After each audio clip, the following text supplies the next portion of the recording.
হ্যাঁ রে বেনি, তুই সারাদিন জলে জলে ভিজছিস কেন রে? এই ঝিরঝিরানি জল মাথায় পড়লে না আর জ্বর সর্দি ভালো হবে না। সেই আগের মতন লাফালাফি কি করবি?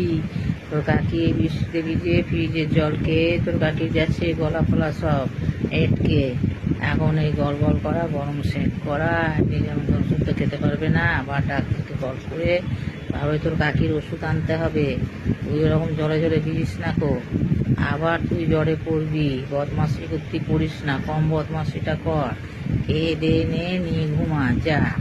আজকে আমাদের ঘরে খিচুড়ি খাবি, ঠিক আছে খাবি, বস খিচুড়ি খা, খেয়ে দে, যা উপরে যা, উপরে গিয়ে ঘুমা গাছা। জলে জলে ভিজে বদমাসি করিস না। সবসময় বদমাসি করলে হবে নাকি?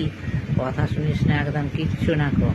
আমরা এখন সবাই ঘুমিয়ে যাব, তুই একা একা এপার ওপার করে বেড়াবি, খালি জলে ভিজবি, আর তার ছাড়া তোর কোনো কাজ নাই। যা, না তোর মাকে ডেকে বলে দেবো যে তোর মেয়েকে নিয়ে যা, জলে ভিজে বদমাসি করছে, সর্দি জ্বর হবে, ঠিক আছে?